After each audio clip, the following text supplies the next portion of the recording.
Hello,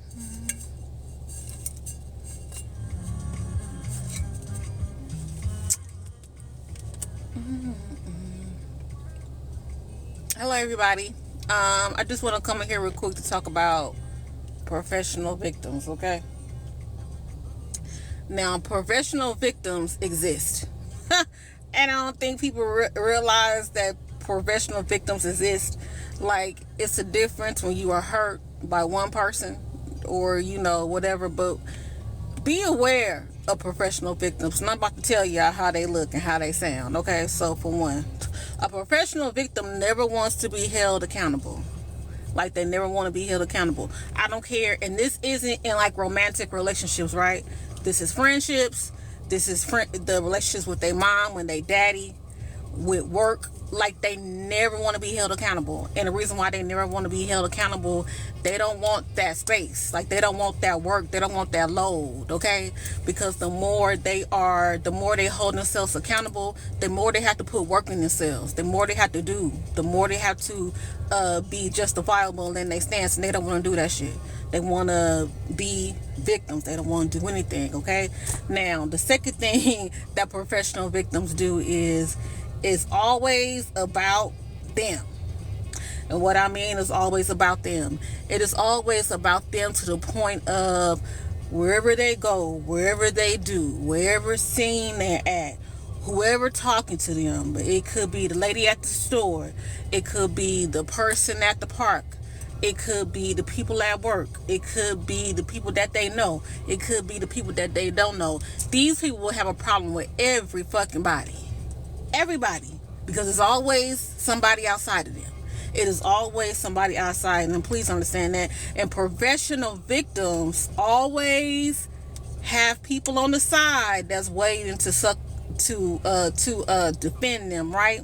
Because what they'll do is they'll go around and say, oh, I can't believe, these people keep on hurting me and I don't know why. And this and that, and I done nothing to nobody, and I'm a good person. And they always have somebody on the side talking about, well, no, them people just didn't know how to handle you. They didn't know what to do with you. They didn't know this. They didn't know that. They didn't know what to do with you. They didn't know how to handle you. You just forget about them. But what those professional victims never say, they always allow different people in their worlds because they want to see who can pick up the pieces. Please be clear, it's the reasoning in their logic, even though it might sound illogical to you or irrational, but it is a reason in their logic. They want other people to pick up the pieces. So if the professional victims live their life in victimhood, so, nothing's always right. Somebody's always always doing something to them. The people that they will place in their life and gravitate to them, these people are trying to show them that it's good people in the world, right? These people trying to show them, oh, well, no, you just met the wrong people. Like, no, don't worry about that. Just, I'm going to show you how we go. I'm going to show you how it means to be accountable and to pay attention to people's feelings and all this other stuff. But then once those people start realizing, like, you're the fucking problem. You the problem. Like, you the problem. And then they'll push those people aside and say, see what I said? It's everybody.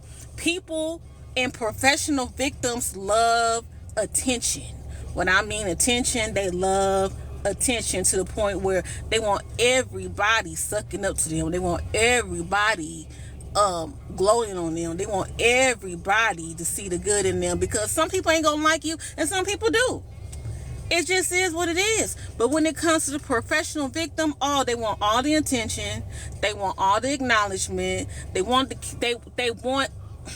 that victim mentality keeps them in a place where, like I said, they don't have to do anything, but they're getting gratification in that place.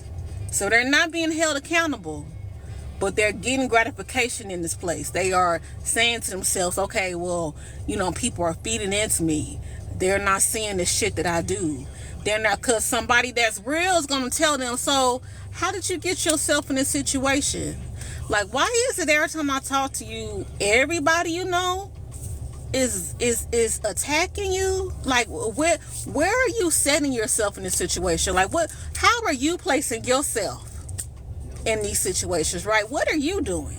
Someone that has common sense, they're going to ask them those questions, right?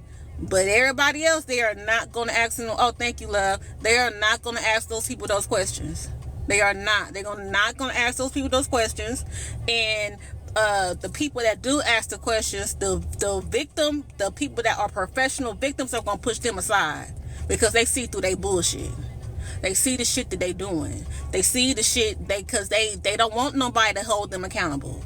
They don't want to look at it like, well, you know what, it could be me. Because sometimes I can talk to people about certain situations and then they'll give me like their whole, like another outcome of the thing that I didn't see in the situation. Thank you, love. Thank you for the love. And then I can see the whole thing in the situation and I'll be like, well, you know what? I didn't think of it like that. I didn't think that they would think that, or I didn't think that they would, you know, be in that space or be in that thing with me. I never thought that. So once you get to that space and people are telling you, well, you know, what if they thought this, or what if they thought that, or, oh no, that ain't it because they don't like me. And you got to understand, like I said before, I think I didn't finish it, but when people are professional victims, they always leave their space open. What I mean space open, when you are in space in your life, when you are accountable, you know what you are holding accountable, you know what you are doing. Like, you don't let everybody cross your boundaries. Like, you don't let everybody in your space. You don't let everybody take a taste. You don't let everybody get a peek. Like, you just don't. Because you know, like, my boundaries are set in this particular way. My boundaries are set in this particular light. My boundaries are set in this particular area. So everybody can't cross these lines. And anybody that cross these lines are going to be held accountable. Like, it's not an open door policy here. Those people love to have an open door policy because they know they didn't set no structure. They didn't set nothing for nobody to do nothing to them. They didn't do anything. They just want people to come in, and then as soon as something happens, then it's, oh, see, I told you, look what they do to me. Like, but you're not setting any boundaries for yourself. You're not even keeping yourself safe. Because at some point in a relationship, I don't care if it's a friendship, whatever, a relationship with your parents, a romantic relationship, whatever, it's going to be some point in a relationship you're going to be like, you know what? I can't change who you are, but I can change my interaction with you. I can change our relationship status. I can change how I talk to you. I can change how I want to hang around you. If you're my family member, I can change when I want to talk to you. Like, I can change those things, right? Like, I don't have to literally disconnect myself from you if we are family. But if it comes to that point, maybe I should. But if I can keep a common ground with you where you over here and I'm over here, and you're not crossing my boundaries, we good. But other than that, I can't have you here. Those people will never set up no boundaries. They will never. And they will always leave open-end conversations, open-end relationships. And what I mean by that, open-end conversation is, let's just say you meet somebody, right? This is how I view it. Let's just say you meet somebody, right? And y'all talking, and you may say something that gives off a little inkling of what you want, or a little inkling of what you desire, but you're not actually saying it, right?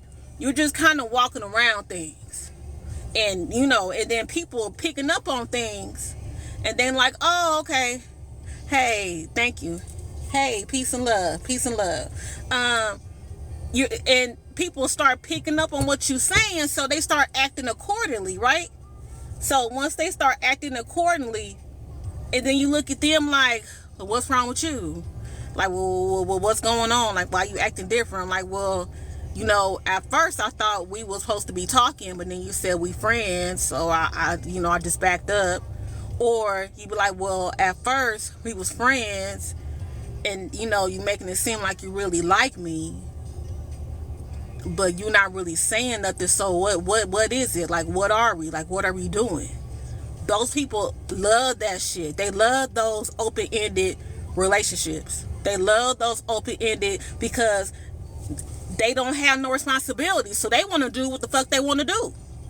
They just want to do what they want to do. Because at any point, if y'all friends, and at any point in that friendship, they want to cross the line and be more than friends, they want to have that space to, right?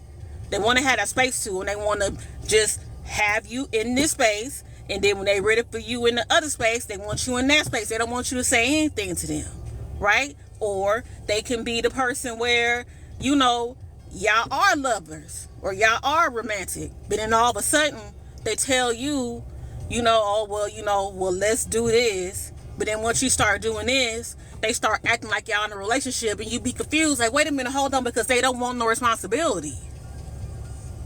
Those people do not want responsibility. They don't want responsibility in friendship. They don't want responsibility in their co-worker relationships. They don't want responsibility in their home setting. They don't want responsibility with their parents. They don't want responsibility with their friends, their children. Those people are professional victims. And a lot of people don't understand that because they can't see the gratification that someone would get out of that. But the gratification they get out of that is not to be held responsible. So nothing falls back on them. They can move through this world how they want to move through this world. They can talk about people how they want to talk about people. They can place their space. They can place themselves in situations the way they want to place themselves in situations because there's no boundaries. So if there's no boundaries with them, they don't have no boundaries for nobody else. They just want everybody to be on the same accord as they on whenever they feel like they want to be on this particular area, in this particular scene. But as soon as you tell them, wait a minute, hold on, like this don't sound right. I thought we was doing this, and I thought we was doing that, and I thought you acting, and what's going on? They gonna all see you just like everybody else. Like you just like everybody else. You get mad at me. You know nobody can treat me. And then they have a whole nother group of people that's in their opening, because I said they love open relationships. They have a whole nother group of people in they opening that's close to them. And they'll get on the phone with those people and I can't believe, ooh, and they're like, man, come on, man, just come on, just go out. Just let's just go out. Let me show you, because they tripping, because why would they say that to you? And why would they do that to you? And why? Because and this and that, and you don't need to be around them. But then let that new group that they're interacting with catch on to what the fuck they do. They ain't gonna leave that new group alone too. That's why you always see professional victims with new fucking groups. You always see professional victims with new groups. You will always see professional victims with new people. Like you will always see professional victims with a new crowd. And it's not because they're trying to find their tribe. It ain't none of that. It's because they just want to be however they want to be. Whether it be disrespectful to you, loving on you, ignoring you, paying attention to you, whatever it is they want to be in your area, in your stance. Yes, it happens every day. Sometimes it happens more to the older people. However they want to be in your stance, that's how they want to be. As soon as you call them out on it, then oh, I can't believe we about to break up. Well, we can't be friends no more. Well, those people who are professional victims, if those people ain't just sitting there, if those people are not just sitting there, now some people do get flabbergasted in emotions, because I know sometimes I do. I get flabbergasted in emotions and I don't know what the fuck to think, and I'm like, okay, we'll just forget it. Like I just need to think about this right now. But you come across every time somebody get into a relationship with them, or every time they get into like an argument or something going on with their co-workers or their friends, it's either all or fucking nothing. Like, I want you just to be here and take all of my shit, or I'm just gonna leave you alone, because if you're not taking my shit, that means that you don't really care about me. You gotta be clear about that. I remember I was listening to somebody talking, they was like how they had so many women after them. How many women thought that they was together. How my mind worked, and I said, oh, this don't sound right. I said, well, what messages are you giving these women? Like, everybody that you talk to is not just automatically gonna believe y'all in a relationship. You are feeding those women something. you are saying something to those women to make them believe that y'all in a relationship. Whether if you tell them how beautiful it is, whether you tell them how, how you would do them right if y'all was in a relationship, whether you telling them, you can't find nobody like them. It's always an open window to the energy that you saying that you don't know the reason why this energy is happening. There's always an open window to that shit. And when that motherfucker said that, I said, oh yeah, you want bullshit. You on bullshit. You don't know why you got 6 women all of a sudden just wanting to be in a relationship with you. But I told them we wasn't in a relationship. That's another thing. I hate that. I hate that.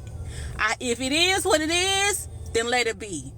Don't be trying to hold me in I remember when Biggie came out, everyone was a player, was a new thing. Yeah, I mean, hey, that's what people do. People don't want to be held accountable. And a lot of people don't want to be held accountable because they want it their way.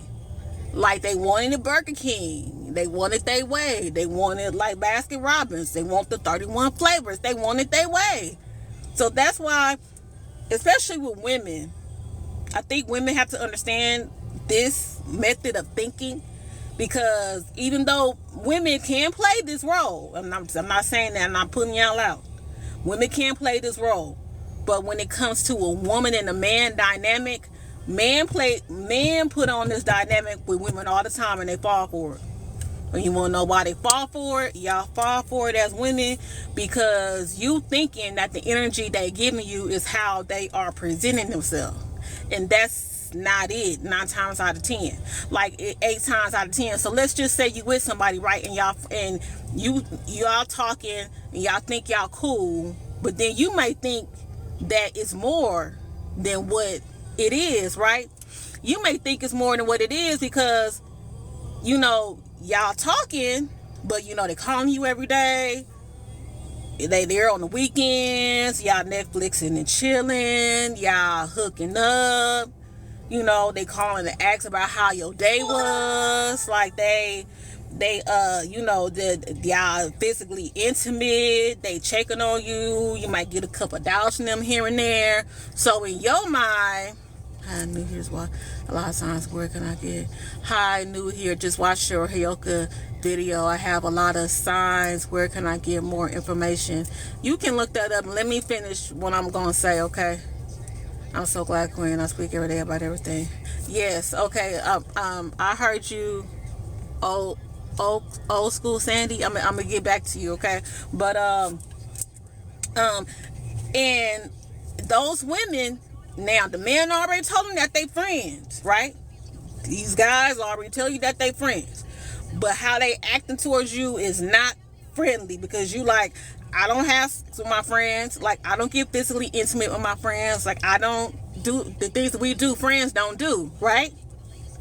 But in the moment that you hold this person accountable and you say, well, what's up, what you been doing? I ain't been hurt. Now they changing.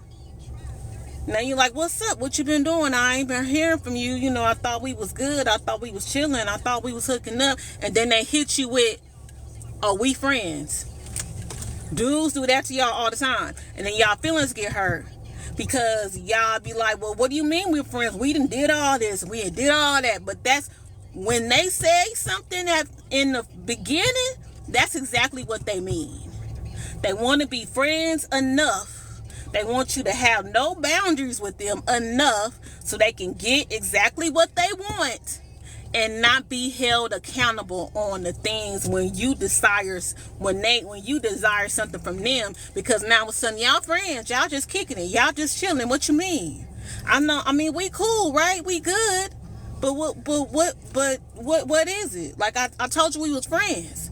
You got to be clear about that, y'all. Y'all got to be clear. So professional victims do that shit too. Okay? And okay, I'm going to answer your question and I'm going to get back off. I'm on break right now, but I can go back. I can come back tonight on live to talk about what a Heyoka empath is if you want any information. But just on the basis of it, a Heyoka empath is one of the most empathic empaths that's out there, right? Like a Heyoka empath is an empath who experience everything.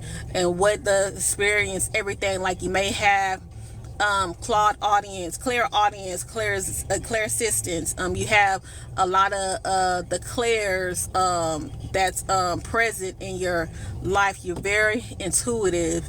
You can feel people energy. You can know when people are lying. You can just feel the energy in the room. You can assist people. You tend not to go society's norm. You can see beyond that society structure. Like you can see beyond the society makeup. Being a Heyoka empath, your whole goal in this journey, or Heyoka empaths are alchemists. You can change the energy. You can change the frequency in a particular arena. You can change if people are willing to gravitate to that, right? But you also have to know certain situations, because you figure like you may have the tools and stuff to get people to another side. It's still up to them. They still have free will. But being a Heyoka empath means that your job is to heal and change things for the better. And 9 times out of 10, when it comes to Heyoka empaths are here for change. Period. So if that means the change has to be uncomfortable, if that means you have to talk about something that nobody else talking about, if that means that you have to touch on certain things that people hate to hear, that's what the fuck you're going to do, because that is your duty here. That is your duty here, to change the collective, to change the energy, to make sure that people can understand like there are different sides of the fucking coin. There are different dualities in this world. That is the Heyoka's main job and main concern. Now what you want to do is, for one, before you do any research, you want to tap into your goals. Okay, I was told I'm INFJ for a college person, and at 22, 60s now, went through a lot in life. Boulder, I'm an INFJ too. Boulder, they said a lot of INFJs are powerful empaths. They can be, but it could be another side to that too, because the man who caused the quote-unquote Holocaust was an INFJ too. So I know people talk about being an INFJ, but all INFJs are not on the same frequency. Like, it's duality. But I'm an INFJ too. Went through a lot in life. I don't know what that other part say. You went through a lot in life. Well, yeah, when you, especially as an INFJ, or if you are an empath, you will experience a lot in life, but your experience in life has to be for a mission. Like, the things that you experience in life is for a mission. Because if you are a Heyoka, if you are an INFJ empath, if this is you, Sandy, if this is you, the trials and tribulations that you lived or you went through in your life, you are supposed to revert that back to everybody else, so you can tell them how to move out of that, so you can tell them how to get to the other side of that, so you can tell them what peace looks like after that. If you are a Heyoka, because that's what Heyokas do. I believe Heyokas have to see a lot of shit. Either you have to see it, you have to go through it, and you have to experience it to a certain level in order for you to tell everybody else, okay, well, I've seen this before. Let me tell y'all how to get out of that. Well, I've seen this before. Let me tell y'all how to use that. Like, I've seen this before. Let me tell you how to get to the other side of this, because you are here to heal. You are here to make a difference. You are here to change things. And even if you don't want to do TikToks, you may want to write. You may want to, teach kids. You may want to do whatever. But whatever you do as the Heyoka empath, your job is to change lives within that setting. If you are functioning on that frequency, because I just said about the other frequency, like this life is about duality. So, first, I know I ramble a lot because I have a Pisces Mercury, but anyway, first you want to tap into your gifts, right? What is your gifts? What do you attain to?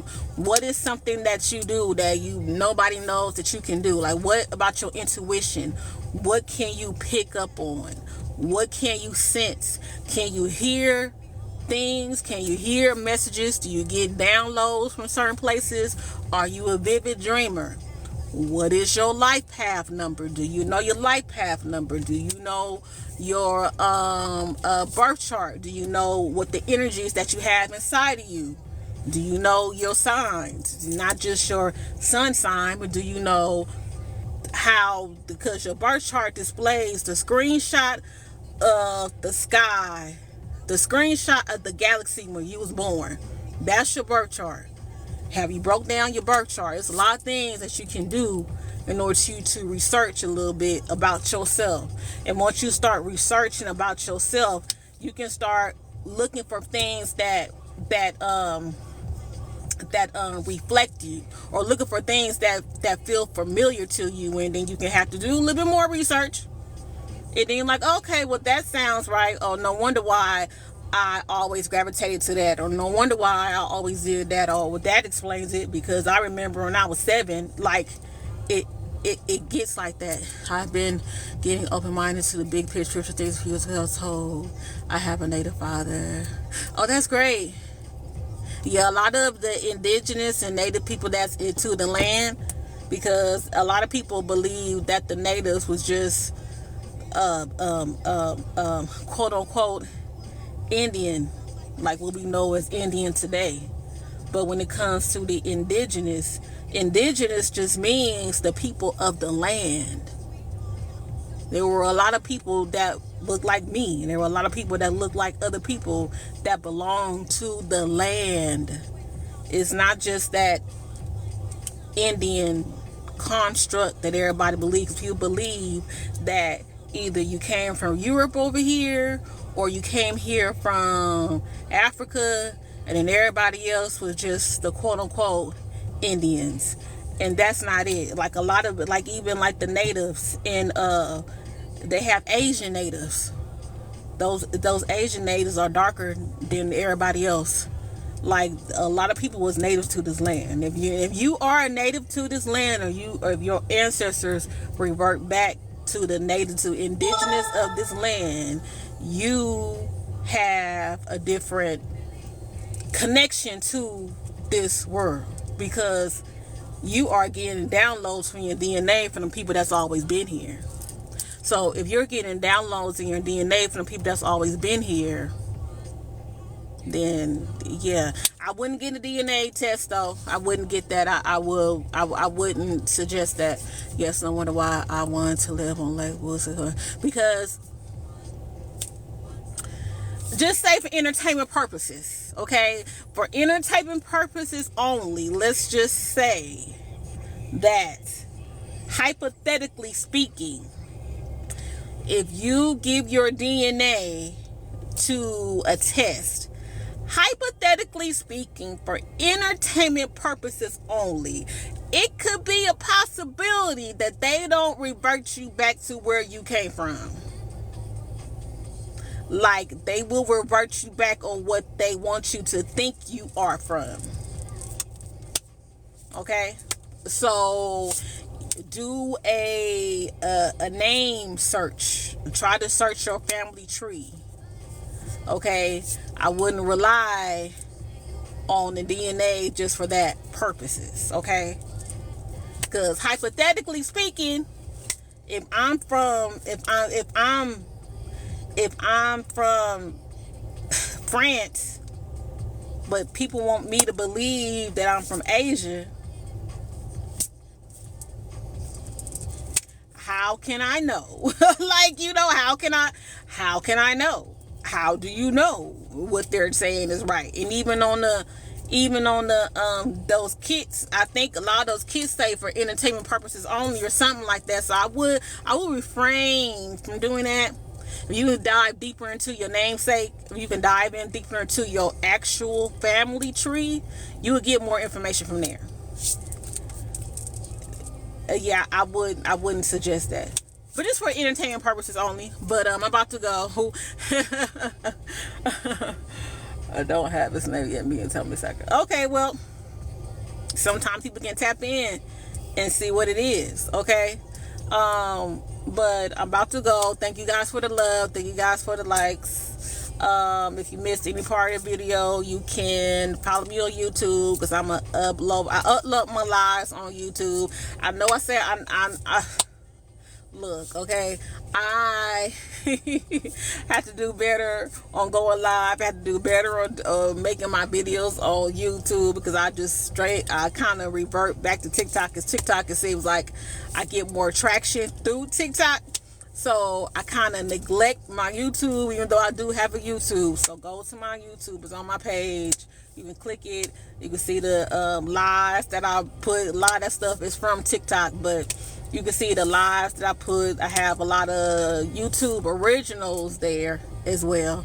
But I'll talk to you guys later. Y'all have a good one. Bye.